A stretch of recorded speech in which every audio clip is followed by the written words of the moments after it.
Hey guys, it's Sarah again with Sarah Speaks. And today I'm actually going to start something new. I'm a little itty bitty channel, and initially I thought, well, I'll just talk about Harry and Meghan most of the time, but the reality is they're kind of boring to me. And I'm kind of a generalist, so I like to talk about a lot of different things. So I'm going to do that today. I'm going to start that, and I'm going to also be my own producer. So we'll be switching around. So bear with me a little bit. Um, I will talk about Harry and Meghan because there's some interesting Del Taco stuff that I think would be really fun to talk about. But the first thing I wanted to talk about was actually Britney Spears. So she's been like all over the news lately. Actually did get so The Woman in Me. I have not gotten that far in it. It's actually a really, really easy read. Um it's also it's an interesting read. You do get her voice, which is like super important in these types of memoirs. So it reminds me of Jeanette McCurdy's book, which was I'm Glad My Mom Died. Let me just make sure that that is the title. As you know, I'm still coming over here looking at my other computer. But Jeanette McCurdy actually released that in 2022. I did read that as well. And what I find fascinating in comparing and contrasting the two, obviously, Britney Spears was much, much bigger, obviously, than Jeanette McCurdy, but the reality of child stars in Hollywood, and with Britney, she was such a huge musical star, and their families were different, yet the emotional trauma was the same. And I would even venture to say that with Jeanette McCurdy, I think that's how you pronounce her name, because it looked like she was dealing with a cluster B personality mother. It looked like she had borderline. I think that I've seen interviews where she said her mother was borderline. That's a different set of circumstances than what Britney Spears was dealing with as a child. And some of the things that I've already read in Britney's book, it makes you wonder what the heck, what the heck? I'm sorry, but um, what the heck was going on with her mother? And a lot of stuff has been thrown at the dad, right? Yes, obviously he's been out in the press that he's been an alcoholic, has a terrible issue with alcoholism, addiction, is by all accounts not a really I don't want to say a nice person because we don't know these people. We're like armchair quarterbacks, quite frankly.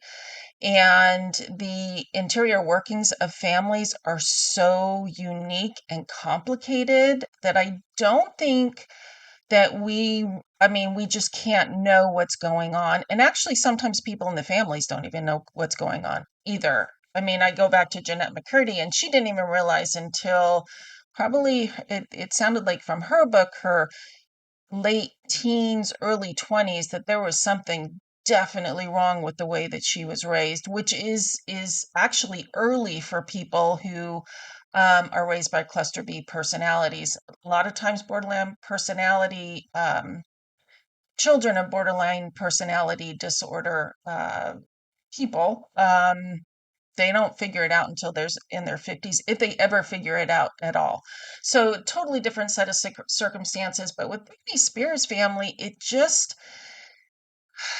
sounded like they were just kind of looking for um, kind of a way to support her, but also a way to support themselves. What struck me, and like I said, I'm not that far into it, what struck me more than the mother, drinking with her at 13, was the fact that they sent her to New York with this family friend, and then she didn't seem to see them for a while.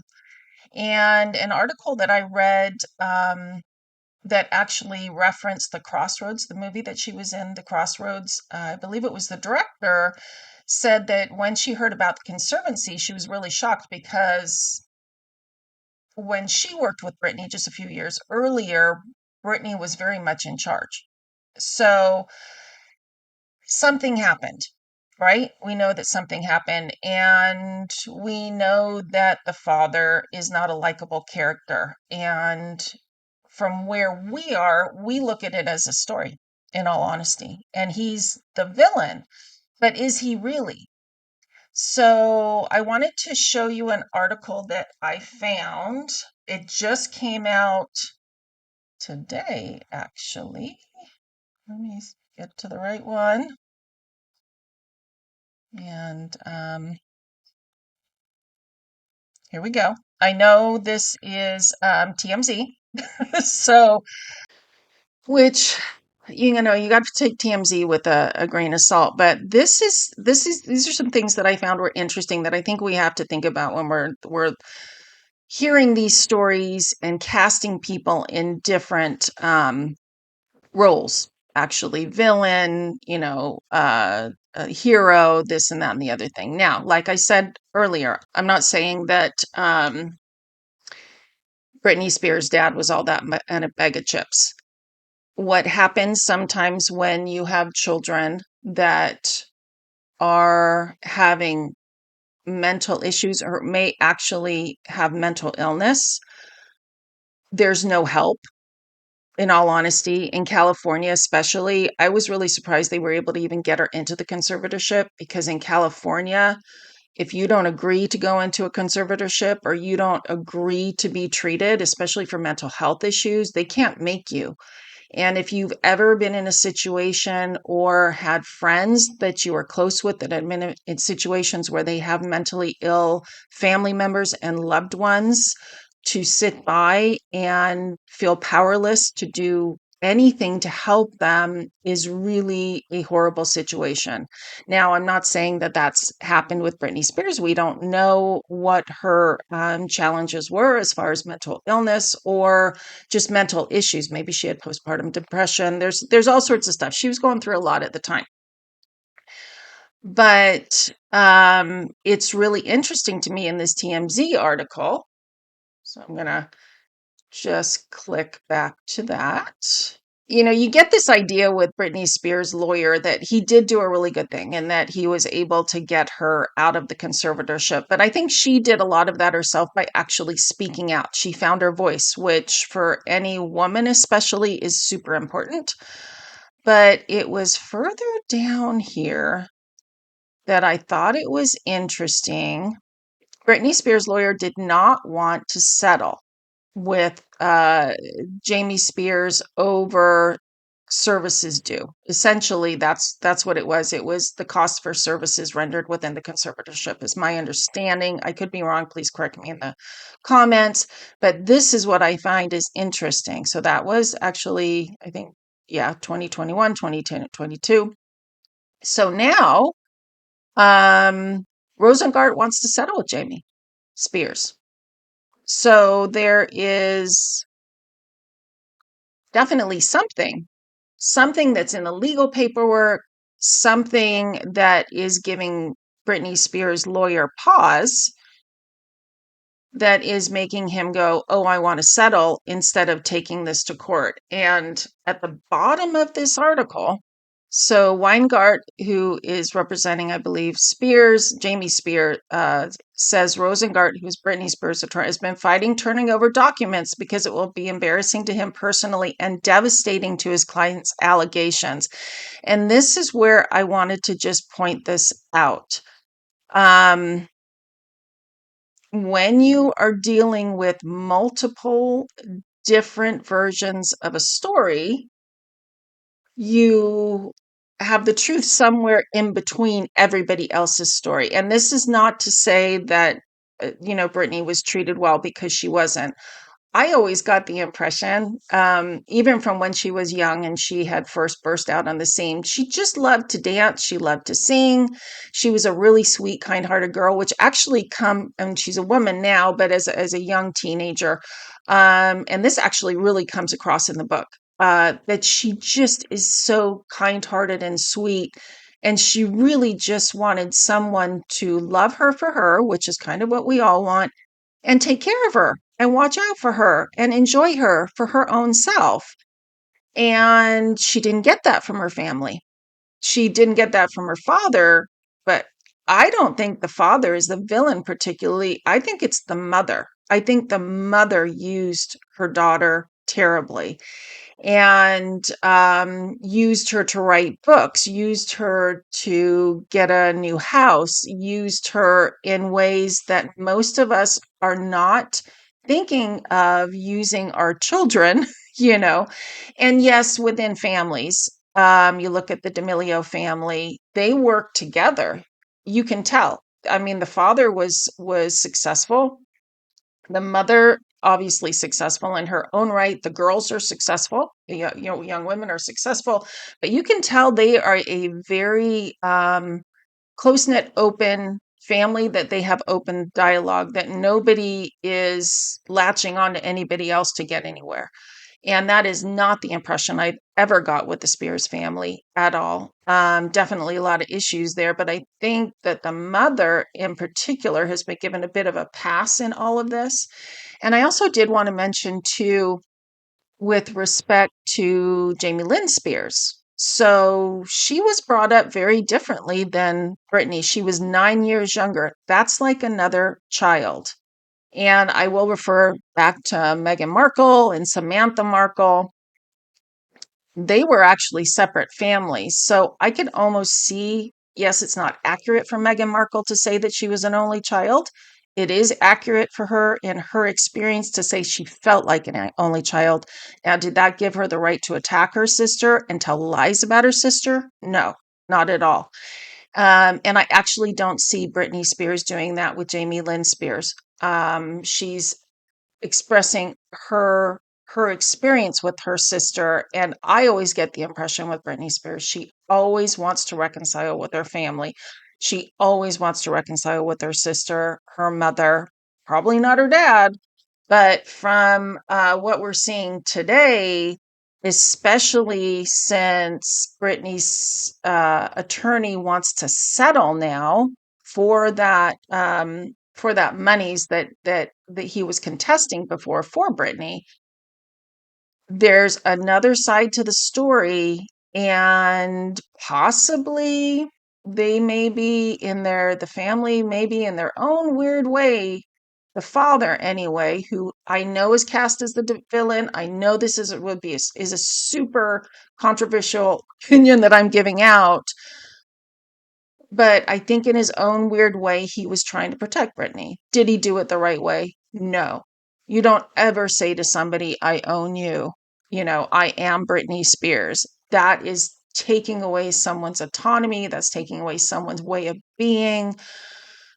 At the same time, I think the only thing Jamie Spears knew at the time, because things were so out of control, is just to get Britney Spears back working. Why? Because since she was a little girl, her happy space was singing and dancing. Now, did they make a lot of money? Yes. Is Britney Spears correct in saying if it was a male performer, they wouldn't have put her in the conservatorship or put him in the conservatorship? Probably, and they would have just let him go broke. But you have to remember, this family has made their living off their daughter. They couldn't afford to let her go broke. Not only that, the only thing probably they knew that she really, really loved was singing and dancing. Unfortunately, it sounds like, from where I've gotten in the book and the articles that I've read, that is no longer the case. So it's taken all that, the conservancy and all of the horrible things that happened to her in the conservancy has taken away her joy for performing, for singing, for dancing. And I just personally hope she finds peace and finds that person that's going to appreciate her, right? In ways that her family never really seemed to. And there's a lot going on with this story. And like I said, I just wanted to point out that when you see this sort of legal jockeying, that it doesn't look like Britney Spears' attorney has a leg to stand on not wanting it to go to court if he's trying to get it settled. So I just wanted to talk to you about. So let's go on to the next topic. Like I said, I'm going to be, because I get kind of bored with stuff, like talking about the same thing over and over again. I'm just going to be me and talk about all the other stuff too. So hopefully you guys will come along, like, subscribe, comment, definitely comment. Let me know what you think about the whole Britney Spears situation. And so we're going to go on to politics and the presidential election. And so this is, let me just get to the right spot here. So if you watched some of my other videos, one in particular, Gavin Newsom, Governor Gavin Newsom, I call him Teflon Man because um, he came onto my radar, as I explained in another video, in about 2007, 2008. I happened to be in San Francisco at the time. And the people of San Francisco loved him. He was mayor at that time. And I was like, oh my gosh, this is somebody. Sometimes you see someone and you're like, this is going to be somebody to watch, which is what I've been doing for years and years. The scandals that have bounced off of him, the scandals that would have sunk other politicians have not sunk him. And what's been particularly interesting in the last year or so is that he really is running a shadow campaign for president. Now, he's come out and he said that, he supports President Biden in his reelection bid, and which is the thing to be said. In all honesty, you don't want your party going after you because you're going after the spot. But this week, when he went to China, Governor Newsom went to China and then Israel, shows you right there that he is definitely making those connections with world leaders. He's actually now stepping out from being the economic powerhouse state within the United States and leading that state and making those connections, because he's been very good at making those connections as governor to increase the economic viability of California and by extension the United States. But now he's really stepping up into a national level. So I just wanted to share this article with you. It's from Yahoo News. And, it's a tweet from him where he says, let's see if I can get down here. California and China are two of the world's largest economies. The reality is we cannot solve the climate crisis without working together. Notice how he uses the climate crisis as the way to make those connections. And he says, despite our major differences, California is committed to stopping the greatest existential threat our planet has ever known. And right up here, it says the president of California sounded every inch, the president of California sounded every inch a president in describing his meeting with President, I can never, I can never pronounce his name, Xi Jinping, this week.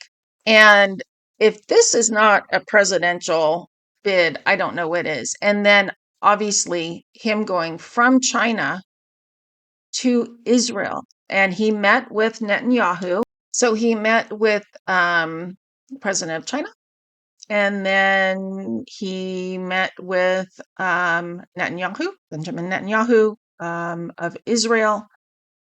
And of course, there's a conflict going on there in the same week. So he kind of jumped from one to the other. So I just wanted to point this out to you guys, that I think we need to consider that Governor Newsom is actually running a shadow campaign. And I think we've all kind of seen it, but now we started to see the stories come out a little bit in the summer, but now we're seeing them more. And he's starting to make larger moves in that direction. So I think that's something that we need to watch and look out for and sort of just watch what's happening with it because politics is fascinating. It just is. And we all have different opinions. We all have, different perspectives of what's going on. But as long as we talk about it, and as long as we're still free to talk about it, I think it's a good thing. So now I am going to go on to Harry and Meghan. So we're at Harry and Meghan now. And as many of you know, last Sunday, Family Guy got into the fray with South Park to uh, just take the Mickey out of these two. They just, no matter what they do, it just comes off so wrong, so wrong. So Family Guy came out with this, and basically it was here. I'll show you. I'll show you on this article. So it's the prince,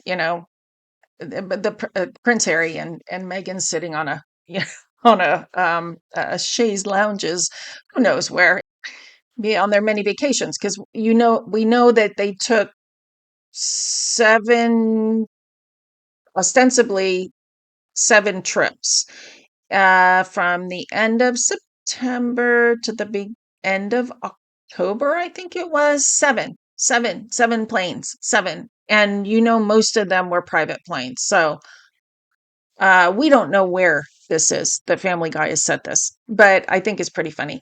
But it has the butler bringing, the checks to Prince Harry, and then obviously Meghan's like sitting there and um, saying, we have to do our what was it weekly? I think it was weekly. Let me check. Our daily. Our daily $250,000 sponsored post for Del Taco. So, in case you don't know what Del Taco is, it's a fast food Mexican restaurant, sort of. I mean, it's primarily Mexican in California. They have like their dollar menu. A lot of college kids go there. A lot of people go there, actually. People, there are people who like Taco Bell, and then there's people like Del Taco, and sometimes there's a little, little some between the two of them. But this is what I thought was funny. I want to show you this, the Del Taco response. So it says right here.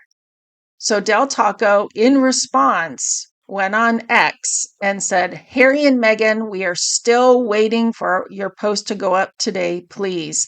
And I tell you something, some of these social media uh, people, for lack of a better word, managers, they are so clever and I mean, they're on it. I just got such the biggest chuckle out of that, and I wanted to share it with you. And then the other Meghan and Harry news is it's actually Meghan news.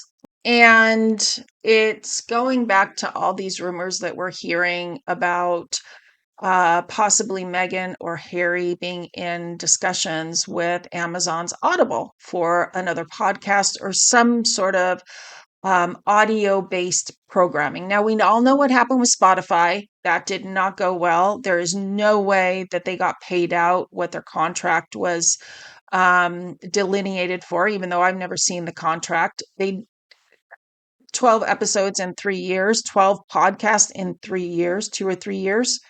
There's that is like bottom level production. Most people who are entry level podcasters can produce 12 episodes in 12 days.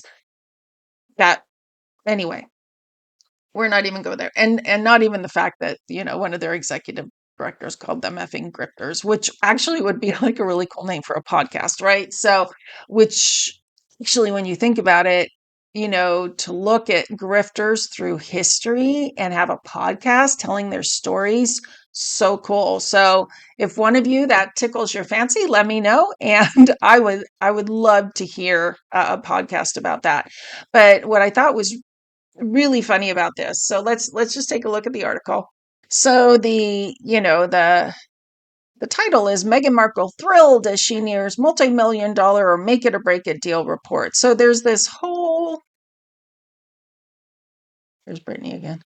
Um, so there's this whole article and it's a puff piece. The whole thing is a puff piece that she's talking to Audible, that word of mouth is spreading, that it would lead to a huge payout, even bigger than the millions Spotify splashed out, which an insider told the outlet. Now, who they think they're fooling? Who they think they're fooling? They meaning Meghan and Harry and their PR team and their management team, that people are going to believe this stuff when Spotify basically slammed them into the dirt. Let's just face it. Nobody's going to want to work with these people. Nobody's making deals with them in Hollywood. Um, it's not a great situation. And they had so much capital, and I mean goodwill capital, coming into the United States in 2020.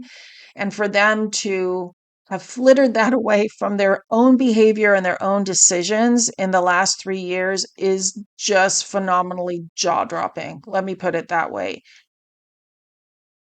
That's just all there is to it. But it's the end of this article I want to show you, because people can't seem to distance themselves enough from this couple. So there's this whole article, this whole piece. Meghan Markle is thrilled and she wants to be like Michelle and Barack Obama, who again have distanced themselves. At least that's what it looks like. And again, these are all my opinions. Lucrative deal, blah, blah, blah. So then we get to the very end. Very end. She's confident. She's been in a desperate spot. It's all like, you know, this and that. This. However, an Audible spokesman told Page Six on Thursday that there is no truth to the report that they aren't in negotiations with Markle. Well, there should actually be comma there and a comma there. So there's no truth to any of this. And they aren't in negotiations with Markle. No truth. Aren't in negotiations. And yet Page Six ran with this story. So is there a press release that was released that they were like, oh, headlines, people are going to get, eyeballs on the page, which they are. And that's what Harry and Meghan are good for now. They're not actually good for doing anything because, like Family Guy insinuated, nobody quite knows what they do.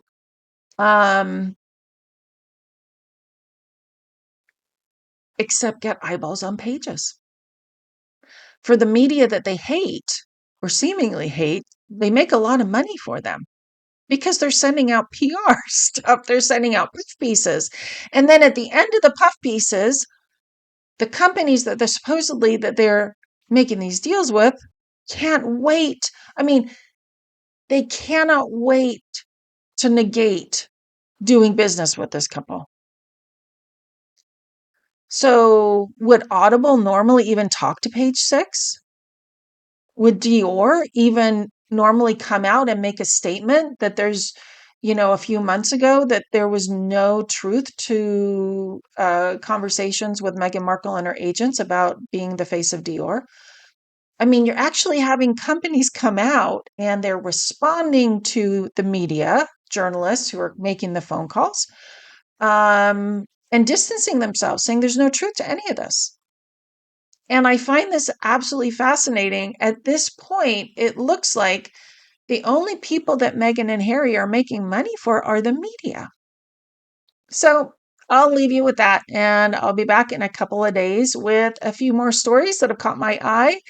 And I love to hear from you. So if you have any comments, let me know. And I really would like to hear your perspective on the whole Britney thing. And I know there's a lot of people who have a lot of strong opinions about that.